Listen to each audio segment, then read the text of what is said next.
Fridge بھی مانگنا شروع کر دیا، پیسے بھی مانگنا شروع کر دیا. یاد رکھنا آج کیا ہو رہا ہے پتہ ہے؟ یہ جہیز کی لعنت تمہاری بیٹیوں کو ڈوبنے پہ مجبور کر رہی ہے، ٹرین کی پٹریوں پہ جان دینے پہ مجبور کر رہی ہے. میں تو یہ کہتا ہوں کہا یار کہ جہیز دینا سنت ہے، اس کو سمجھو. وہ جو فہرست ہے وہ صحیح ہے، وہ جو فہرست ہے وہ صحیح ہے. لیکن ایک بات کہتا ہوں، بات اختتام کو پہنچاتے ہوئے علماء کی بھی، میں علماء کو سبق سنانے کے لیے بات کہہ رہا ہوں. اگر غلطی ہو تو میری ابھی اصلاح کرنا، میں بات واپس کروں، لیکن توجہ کریں. حضور نے سیدہ فاطمہ کو کوئی جہیز نہیں دیا، کوئی جہیز نہیں. وہ فہرست تو صحیح ہے مگر ان کو نہیں دیا. تفصیل کیا ہے؟ تفصیل یہ ہے، اگر غور کرو گے تو بات یہ ہے کہ حضور علیہ السلام کی پرورش ان کے چچا حضرت ابو طالب کے گھر میں ہوئی. پھر حضور کی عمر بڑی ہو گئی تو حضرت ابو طالب کے بچے زیادہ تھے، تو حضور علیہ السلام نے حضرت عباس سے کہا اپنے چچا سے کہ چچا حضرت ابو طالب کے بچے زیادہ ہیں، غربت ہے، ہم ان کے بچوں کو بانٹ لیتے ہیں، ان کی پرورش ہم کرتے ہیں. تو کسی کے حصے میں عقیل گئے، کسی کے حصے میں جعفر گئے، اور حضور کے حصے میں مولا علی آئے. تو علی کے مرتضیٰ کی پرورش نبی کے گھر میں ہوئی. علی کے مرتضیٰ کی پرورش نبی کے گھر میں ہوئی. تو اب بفرض محال غور کرو، علی پاک کو کھانا کون دے رہا ہے؟ حضور. کپڑے کون دے رہے ہیں؟ حضور. ضرورت کون پوری کر رہا ہے؟ حضور. ساری چیزیں کون پیش کر رہا ہے؟ کیونکہ پرورش حضور کر رہے ہیں. چھوٹے بھائی کی حیثیت سے نبی نے پرورش کی. تو اب شادی جب ہو رہی ہے علی کی، تو علی کا خود کا گھر نہیں ہے. جب خود کا گھر نہیں تو علی کے گھر میں کوئی برتن بھی نہیں ہے، علی کے گھر میں کوئی بستر بھی نہیں ہے. تو حضور علیہ السلام نے وہ جو سامان دیا وہ بیٹی فاطمہ کو نہیں دیا، وہ بھائی علی کو دیا. وہ بھائی علی کو دیا. اگر تم بھی بھائی کے لیے 1 لاکھ نہیں 50 لاکھ کا گھر دیتے ہو تو میں تمہیں جھک کے سلام کرتا ہوں، کیونکہ نبی نے بیٹی کو نہیں دیا تھا، نبی نے تو بھائی کو دیا. ماشاء اللہ. اگر بفرض محال مولا علی کا نکاح سیدہ فاطمہ کے ساتھ نہ بھی ہوتا تو حضور کو دینا تھا، کیونکہ جس نے پالا پوسا بڑا کیا انتظام تو حضور کو کرنا تھا. لیکن چونکہ مغالطہ لوگوں کو یہ ہو گیا کہ بیٹی کی شادی کی تو بیٹی کو جہیز دیا. چلے اگر بیٹی کو دیا، اب دوسرا میرا سوال ہے، تو حضور کی ایک بیٹی تو نہیں تھی نا، حضور کی 4 بیٹیاں تھیں. جب سیدہ فاطمہ کو جہیز دیا تو یہ بتاؤ کیا سیدہ زینب کو جہیز دیا تھا؟ ام کلثوم کو دیا تھا؟ کیا رقیہ کو دیا تھا؟ اور علماء سے پوچھو، جب سیدہ زینب کی شادی ہو رہی تھی، جب حضور کے پاس مال زیادہ تھا، یا سیدہ فاطمہ کی شادی ہو رہی تھی تب مال زیادہ تھا؟ مال کم زیادہ تھا، اس لیے کہ سیدہ زینب کے نکاح کے وقت ماں خدیجہ حیات تھی. ماں خدیجہ حیات تھی اس وقت تو حضور کے گھر میں دولت بظاہر زیادہ تھی. تو جب دولت زیادہ ہو اس وقت تو حضور جہیز نہ دے، اور جب حضور علیہ السلام کے گھر میں بظاہر 3 مہینے تک چولہا نہ جلے اس وقت تو حضور بیٹی کو جہیز دے رہے ہو. آپ بتائیں معاذ اللہ ثم معاذ اللہ، کیا لوگوں کو آپ وہ اعتراض کا موقع نہیں دیں؟ اگر کوئی ایک بیٹی کو کچھ دے اور 3 بیٹیوں کو نہ دے تو وہ بیٹیاں کیا دیں؟ جو رسول اتنا انصاف کرے کہ حلیمہ سعدیہ کی گود میں دائیں طرف کا دودھ پی کے بائیں پستان چھوڑ دے، کس کے لیے؟ جو گود میں اتنا انصاف کرے.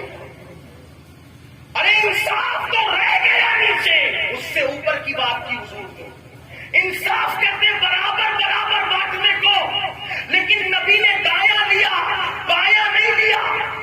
آج سائنس کہہ رہی ہے کہ ماں کے دائیں سینے میں کم دودھ ہوتا ہے، بائیں سینے میں زیادہ ہوتا ہے. نبی بتا رہے کم میں نے اپنے لیے لیا، زیادہ اپنے بھائی کے لیے چھوڑ دیا. سبحان اللہ سبحان اللہ. میرے امام کہتے بھائیوں کے لیے ترک پستہ کریں، دودھ پیتوں کی نسبت پہ لاکھوں سلام. سبحان اللہ.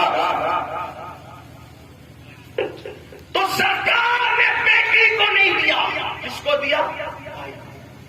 اب تیسری بات، حضور کے صحابہ حضور کی سنت پر عمل کرنے میں اتنے حساس تھے کہ حضور اگر وضو کر کے آسمان کی طرف دیکھتے اور مسکراتے تو صحابہ کو کچھ نہیں بھی دکھتا تو بھی وہ وہاں کھڑے رہ کے مسکراتے.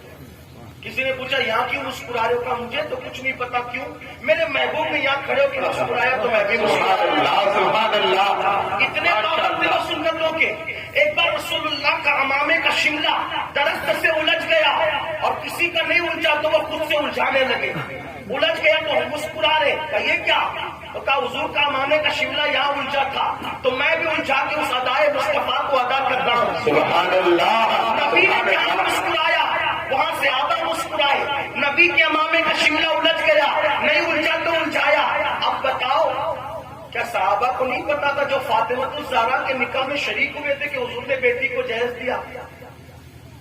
جو کفن کے معاملے میں سنت پر عمل کرے. ام المومنین سید عائشہ صدیقہ فرماتی ہے کہ میرے بابا ابو بکر صدیق نے کہا بیٹی رسول اللہ کو کفن کتنے کپڑوں میں دیا گیا تھا؟ تو کہا ابا 3. کہا بیٹی مجھے بھی 3 ہی کپڑوں میں کفن دینا تاکہ محبوب کی سنت پہ عمل ہو جائے. سبحان اللہ. دیکھو تو صحیح، جو کفن میں بھی سنت کا خیال کریں، مسکراہٹوں میں سنت کا خیال کریں، کھانے میں سنت کا خیال کریں. آپ سے پوچھتا ہوں 1400 سال کے بعد یہ جہیز کی سنت تمہیں یاد آ گئی؟ کیا ابو بکر صدیق کو نہیں پتا تھا حضور نے جہیز میں بیٹی کو جہیز دیا تھا؟ عمر ابن خطاب کو نہیں پتا کہ حضور نے بیٹی کو جہیز دیا تھا؟ اگر ان کو پتا تھا تو مجھے ثابت کر کے بتاؤ کہ کیا صدیق اکبر نے جب بیٹی کی شادی کی تو کوئی جہیز دیا تھا؟ بتاؤ کہاں سے لائیے جہیز؟ میٹھا میٹھا، کڑوا کڑوا، تھو تھو. جہیز کی سنت اتنی یاد ہے، داڑھی کی سنت تجھے یاد نہیں ہے؟ سچ ہے. سنت ہے اتنا دینا ہوگا اس نے اتنا دیا. تم ظلم کر رہے ہو، بیٹیوں کا خون چوسنے والوں، جہیز کے نام پہ کسی کی زندگی سے کھلواڑ کرنے والوں، جہیز کے نام پہ یہ مائیں اور بہنیں جٹھانی ہے تو دیوانی کو تانا دینے والی، ساس ہے تو بہو کو تانا دینے والی. سن لو جہیز کب تک استعمال کرو گے؟ جہیز کے برتن ٹوٹ جائیں گے، کھس جائیں گے، ختم ہو جائیں گے. اگر تم نے کسی غریب کا بوجھ اٹھا لیا یہ کہہ کر کہ میں کوئی جہیز نہیں لوں گا اور میں سنت کو زندہ کروں گا، کہ میں صرف دلہن لاؤں گا اور ایک گلاس بھی نہیں لاؤں گا، اور اس غریب کے دل سے دعا نکلے گی. جہیز کے برتن تو ختم ہو سکتے ہیں لیکن کسی غریب کی دعا کا اثر قیامت ختم نہیں ہوگا.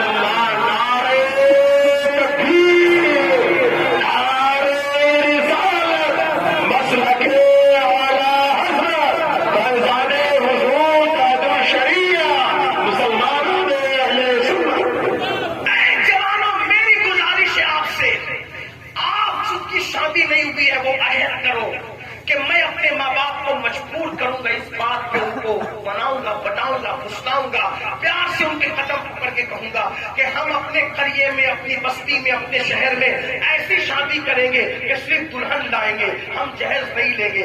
اس لیے کہ جب لینے والے بائیکاٹ کر دیں گے جہیز کا تو جہیز کا سسٹم ہی ختم ہو جائے گا. بھائیو کسی نے شروع کیا تھا تبھی تو شروع ہوا نا، اب ختم ہم نے کرنا ہے. اور مشکات شریف کی حدیث ہے جو اچھے کام کی بنیاد رکھے گا، جو اچھا کام شروع کرے گا تو وہ اچھا کام جب تک باقی رہے گا اس کا ثواب اس کو ملے گا جس نے اس کی بنیاد رکھی. ان غریب بیٹیوں کی لاج رکھ لو، ان غریب بیٹیوں کی آبرو رکھ لو، اس لیے کہ تم جب اس جہیز کی وجہ سے ان سے شادی نہیں کرتے تو بیٹیاں بھاگ رہی ہیں، غیروں کا ہاتھ پکڑ رہی ہے، کہاں جا رہی ہے. حالانکہ سب بیٹیاں ایسے نہیں ہیں لیکن اس میں تو شروعات کر دو کہ ہم بیٹی لائیں گے، جہیز نہیں لیں گے. شروعات کرو. اور جن کو اللہ نے بیٹے دیے ہیں وہ عہد کریں کہ انشاءاللہ میں بہو لاؤں گا، جہیز ساتھ میں نہیں لاؤں گا. اس لعنت کو ختم کروں گا، مانگنے والی لعنت کو ختم کروں گا. ایک آخری بات بس کر دوں، بس پھر رشتے طے کرو نا شادی، تب بھی اللہ سے ڈرو. آج کل آخری بات بس کروں، آج کل سب لوگ کیا دیکھ رہے پتہ ہے؟ سب لوگ کیا دیکھ رہے؟ خوبصورت خوبصورت خوبصورت. اور خوبصورت کی تعریف کیا ہے؟ خوبصورت کی تعریف ہے چمڑی سفید ہو باقی کچھ بھی ہو. کہاں جائے؟ خوبصورتی چمڑی کی سفید ہونے کا نام نہیں. خوبصورتی تو دلوں کے تقوی کا نام، کردار کا نام۔ خوبصورت عورت خوبصورت بچہ پیدا کرے ضروری نہیں، خوبصورت مرد خوبصورت بچہ پیدا کرے ضروری نہیں، لیکن یاد رکھنا جن کے کردار خوبصورت ہوتے ہیں ان کی گود میں پلنے والے بچے بھی کردار والے ہوتے ہیں۔ ماں ام الخیر ہوگی تو بیٹا غوث اعظم ہوگا، ماں ام الورا ہوگی تو بیٹا غریب نواز ہوگا، ماں سیدہ فاطمہ ہوگی تو بیٹے حسنین کریمین جیسے ہوں گے۔ اس لیے کردار دیکھو، دینداری دیکھو، تقویٰ دیکھو، پرہیزگاری دیکھو۔ صرف سفید چمڑی کیا لگا رکھا ہے؟ کردار کیریکٹر سے جو روایت پڑھنا چاہتا تھا ایک شخص توجہ کرنے بات مکمل ہوتی ہے۔ ایک شخص تھے، غریب تھے، مفلس تھے، غریب بھی تھے، مفلس بھی تھے۔ حضور کی عادت تھی کہ جب جوان ان کے پاس آتے تھے تو سرکار فرماتے تھے تم شادی کیوں نہیں کرتے، شادی کرو۔ تو ان کا نام تھا عبداللہ الاسود۔ کیا نام تھا ان کا؟ عبداللہ الاسود۔ وہ حضور کے پاس ہے، سرکار نے تو شادی کیوں نہیں کرتا، شادی کر۔ انہوں نے اس کی آقا میرا کوئی گھر ہی نہیں، پیسے نہیں، مال نہیں، اور اوپر سے میری صورت بہت زیادہ حسین و جمیل نہیں۔ مدینے کے لوگ مالدار ہے، خوبصورت ہے، اعلیٰ نسب ہے، مجھے کون بیٹی دے گا؟ آقا نے فرمایا تو شادی کیوں نہیں کرتا؟ پھر انہوں نے وہی کہا حضور مجھے کون بیٹی دے گا؟ پھر سرکار نے فرمایا تو شادی کیوں نہیں کرتا؟ وہ رونے لگے، کہا یا رسول اللہ مجھے کون بیٹی دے گا؟ اب کسی کی آنکھ میں آنسو آ جائے، حضور سے یہ برداشت نہیں ہوتا تھا۔ سرے والی انہیں رحمت کی ادا لائی ہے، ماشاءاللہ بگڑا ہے تو بیمار کی بن آئی ہے، سبحان اللہ۔ آنکھ میں آنسو آئے، دریائے کرم جوش میں آئے، آنکھ میں آنسو آئے، دریائے کرم جوش میں آیا۔ سرکار نے فرمایا جا پورے مدینے میں وہ جو فلاں کی بیٹی سب سے خوبصورت ہے نا، جاؤ اس کے پاس اپنا رشتہ لے کے جاؤ، ان سے کہنا کہ میں نے کہا اپنی بیٹی کا نکاح کر۔ ہائے ہائے، یہ گئے، دروازے پہ دستک دی، دروازہ کھلا، گھر والوں نے پوچھا کون؟ فلاں، حضور نے بھیجا۔ پورے گھر میں خوشیوں کا ایک گویا کے خوشیوں کی باتیں بہاری آ گئی۔ صاحب کھانا آئے، کیا بات ہے؟ حضور نے سلام بھیجا۔ کیوں آئے ہو؟ ایک کام سے بھیجا۔ کیا کام ہے؟ آپ کی بیٹی کا رشتہ حضور نے فرمایا میرے ساتھ طے کرے۔ اوپر سے نیچے تک دیکھا اس حبشی کو، رنگ پکا تھا، اپنی بیٹی کا حسن یاد آیا، کہ رکو بیوی سے مشورہ تو کروں۔ بیوی سے کہے دیکھو وہ فلاں عبداللہ الاسود، اس کے ساتھ بیٹی کے رشتے کے لیے حضور نے حکم دیا ہے، کیا کہتی ہو؟ بیوی نے کہا حضرت وہ مفلس ہے، توجہ کریں، وہ مفلس ہے، وہ غریب ہے، اس کی شکل بھی کیسی ہے۔ اتنی باتیں میاں بیوی میں ہو رہی تھی، خوبصورت بیٹی نے یہ ماں باپ کے درمیان کی گفتگو سنی۔ اس سے پہلے کہ ماں نہ کہتی، ماں کا ہاتھ پکڑا، امی آنے والے کو نہ دیکھ۔ ماشاءاللہ ماشاءاللہ، کیا وہ بیٹی تھی؟ آنے والے کو نہ دیکھ، بھیجنے والے مصطفیٰ جان رحمت کو دیکھ۔ سبحان اللہ، ارے سبحان کسی اللہ۔ کا رشتہ باپ طے کرتا ہے، کسی کا رشتہ بھائی طے کرتا ہے، کسی کا رشتہ دادا دادی طے کرتے ہیں۔ ماں تیری بیٹی کتنی خوش نصیب ہے کہ جس کا رشتہ محمد رسول اللہ نے سبحان اللہ، ماشاء اللہ، میں گھوٹ پی لوں گی، میں ساری غربتیں چھین لوں گی، لیکن ماں حضور کو نہ نہیں کہنا، ابا جائیے، میں اس کو دیکھے بغیر، اس کی غربت کو دیکھے بغیر، میں حضور کے کہنے پر اپنی زندگی کی ہر خوشی قربان کرنے کے لیے۔ سبحان اللہ۔ اور پھر وہ صحابی باہر آئے، باہر آنے کے بعد کہتے ہیں ہمیں نکاح منظور ہے۔ وہ دوڑے دوڑے گئے، یہ بھی پیچھے پیچھے گئے، نکاح ہو گیا۔ نکاح ہونے کے بعد حضور نے کہا اللہ تیری بیٹی کو توجہ کرنا۔ بات ختم کر رہا ہوں میرے بھائیوں، بس بات ہو گیا، کافی ٹائم ہوا، بات ختم کر رہے ہیں۔ اللہ کے رسول علیہ السلام نے اس نکاح میں شرکت فرمائی، اور نکاح میں شرکت فرمانے کے بعد اللہ کے رسول نے کیا فرمایا پتہ ہے؟ تیری بیٹی نے غربت نہیں دیکھی، دین دیکھا، حسن نہیں دیکھا، دین دیکھا۔ سبحان اللہ۔ اللہ اس گھرانے کو مالدار کرے. سبحان اللہ. ماشاء اللہ. روایتوں میں آتا ہے، شارحین حدیث لکھتے ہیں پورے مدینے میں سب سے زیادہ مال اللہ نے پھر ان کو عطا کیا. اور جب مدینے والے باتیں کرتے تھے تو کہتے تھے کہ سب سے زیادہ کس کی بیوی پیسہ خرچہ کرتی ہے؟ تو لوگ کہتے تھے عبداللہ اسود کی بیوی سب سے زیادہ پیسے خرچہ کرتی ہے. کیونکہ اللہ نے، انہوں نے غربت نہیں دیکھا، حسن نہیں دیکھا، تو اس کے صدقے میں اللہ نے ان کو اتنا مالا مال کر دیا، زندگی کو اتنا مال کر دیا. اس لیے کہ اگر کوئی نیک ہو، پرہیزگار ہو، متقی ہو، اس کی غربت دیکھ کے رشتہ مت ٹکرانا. اس لیے کہ مال کسی کے آنگن میں صبح آتا ہے، کسی کے آنگن میں شام آتا ہے. ہم نے بہت سارے غریبوں کو مالدار ہوتے بھی دیکھا، بہت سارے مالداروں کو غریب ہوتے بھی دیکھا. اس لیے کسی کی غربت کو حقارت کی نظر سے مت دیکھنا، کسی کی غربت کو ذلت کی نظر سے مت دیکھنا. یہ دیکھو نبی کا وفادار ہے کہ نہیں، یہ دیکھو سنی صحیح العقیدہ ہے کہ نہیں، یہ دیکھو اللہ اکبر رسول اللہ کا ادب کرنے والا ہے کہ نہیں. اگر صحیح العقیدہ ایمان والا ہے تو اپنی بیٹیوں کا رشتہ ان کے ساتھ کر دو. اور میری بہنوں سے ایک بات کہتا ہوں، میری بہنوں، اسمارٹ تم ڈھونڈتی ہو، داڑھی منڈا ہو، سوٹ بوٹ میں ہو، ارے وہ اللہ رسول کا وفادار نہ ہوا، تیرا کیا وفادار. ارے واہ واہ ماشاء اللہ.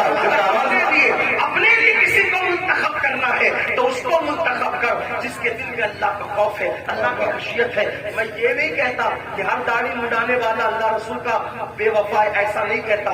لیکن یاد رکھنا اکثر و بیشتر لوگ جو دنیا کے ماحول میں ہوتے ہیں وہ اللہ رسول سے بے وفائی کرتے ہیں. میری بہن، بے نمازی سے رشتے کو قبول نہ کرنا، اس لیے کہ جو اللہ کی امانت ادا نہیں کرتا وہ تیری امانتوں کا کیا خیال کرے گا.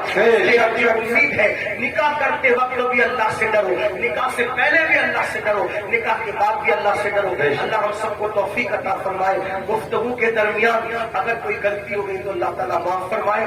وقت کے اندر بہت قلت ہے، ہمیں جانا بھی ہے، اس لیے میں گفتگو مکمل کرتا ہوں. وما علینا الا البلاغ. السلام علیکم ورحمۃ اللہ وبرکاتہ.